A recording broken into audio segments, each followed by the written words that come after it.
मैं 17 साल की थी और वो 39 साल का शादीशुदा आदमी। एक दिन खाली बैठे मैंने फेसबुक पर एक अनजाने आदमी को फ्रेंड रिक्वेस्ट भेज दी जो दिखने में बहुत हैंडसम था। उस आदमी ने उसी रात फेसबुक पर मेरी भेजी फ्रेंड रिक्वेस्ट एक्सेप्ट कर ली। तुम्हें पता है कि तुम इस साड़ी में कितनी खूबसूरत लग रही हो, उसने मैसेज किया। थैंक्स, मुझे भी तुम्हारी डीपी अच्छी लगी। इसी तरह हमने बातें करनी शुरू कर दी। मुझे पता था कि वह 39 साल का शादीशुदा आदमी है जो 2 बच्चों का बाप भी है। इन सब चीजों के बाद भी हमने अपनी बातें शुरू कर दी। इतना ही नहीं, हमने अपना नंबर भी एक दूसरे के साथ बदल लिया। देखते ही देखते हम एक दूसरे के करीब आ गए और एक दूसरे के बेस्ट फ्रेंड बन गए।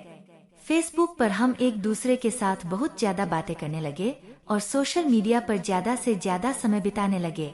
दूसरी ओर उस आदमी को लगने लगा कि हमारे करीब आने से, इतनी बातें करने से वह अपनी बीवी से दूर जा रहा है।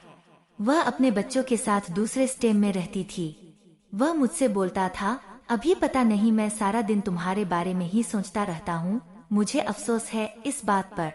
मैं नेचर से काफी शर्मीली थी, मेरे काफी अच्छे दोस्त भी थे, लेकिन मुहाफिज जैसा दोस्त होना काफी स्पेशल था मेरे लिए।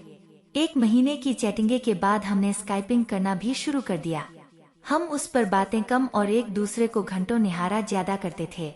एक रात वह मेरे साथ वीडियो कॉल पर था। उसने बोला, ऐसे देखते देखते कहीं प्यार ना हो जाए। खैर, अब हम रोज ही वीडियो कॉल करने लग गए। हम इतने पास आ चुके थे कि अब हम एक रियल कपल की तरह बिहेव करने लगे थे। हम रोमांस करते, एक दूसरे को चिढ़ाते और थोड़ी लड़ाइयाँ भी करते। कहने का मतलब था कि एक 17 साल की लड़की को 39 साल के आदमी से प्यार हो गया था। जिस तरह से प्यार की कोई उम्र नहीं होती, उसी तरह से हम दोनों को भी अपना रिश्ता बिल्कुल गलत नहीं लगा। हमें नहीं लगा कि हमने कुछ गलत काम किया है। जब उसकी बीवी आई इसी दौरान, इसकी बीवी और बच्चे इससे मिलने आए, पर वह फिर भी मुझसे बातें किया करता था। यहाँ तक कि वह अपनी बीवी के सामने भी मेरी कॉल उठा लेता था। उसी दौरान उसकी बीवी उस पर शक करने लगी, क्योंकि अब वह पहले जैसा बिल्कुल भी नहीं रहा। एक रात की बात थी जब ये दोनों बेड पर सेक्स के लिए गए। तभी इनके फोन पर मैंने मैसेज और अपनी फोटो भेजी। इनकी वाइफ ने उनका फोन जैसे ही खोला, मेरी फोटो उन्हें दिखी। उसकी वाइफ ने कोई रिएक्शन नहीं दिया, बस मुहाफिज को जोर का थप्पड़ मारा और रोने लगी। 3 दिनों के बाद वह घर छोड़कर चली गई। मुझे उसकी वाइफ के लिए काफी बुरा लगा, इसलिए मैंने उससे कई दिनों तक बातचीत बंद कर दी। उसकी वाइफ के जाने के बाद हम फिर से मिले और हमने लॉन्ग ड्राइव पर जाने का प्लान बनाया। उसी शाम उसने मुझे प्रपोज किया, मुझे सिर्फ तुम ही चाहिए और कुछ नहीं। अपनी जवानी में मैं काफी सारी लड़कियों से मिला, पर तुम ही एक ऐसी लड़की हो जिसने मेरा दिल चुराया है। वहाँ कुछ देर के लिए शांति छा गई। फिर उसने मुझे आई लव यू बोला। उसकी आंखों में आंसू थे। हम एक दूसरे को किस करना चाहते थे, गले लगना चाहते थे। मैं दूसरे दिन मुझे एक मैसेज मिला जिसमें उसने लिखा था, हे डार्लिंग, आई लव यू, लेकिन मेरा परिवार भी है, मेरी कुछ ड्यूटीज भी हैं। यह मेरा तुमको आखिरी मैसेज है। मुझे प्लीज कॉल या टेक्स्ट मत करना, मैं तुम्हें ब्लॉक कर रहा हूँ। मुझे ऐसा लगा कि मानो मैं शादी के बाद विधवा बन गई हूँ। मैं बुरी तरह से टूट चुकी थी, काफी परेशान थी। 3 महीने बीत जाने के बाद मैं एक लड़के के साथ रिलेशनशिप में आई। एक दिन मेरे पास किसी दूसरे नंबर से मुहाफिज का मैसेज आया, बानी, इज दैट यू? प्लीज मेरी लाइफ में दोबारा वापस आ जाओ, मैं तुम्हारे बिना नहीं रह सकता। मैं समझ गई कि यह उसी का नंबर है और फूट फूट कर रोने लगी। 1 घंटे की चैटिंग के बाद मेरा दिल फिर से पिघलने लगा।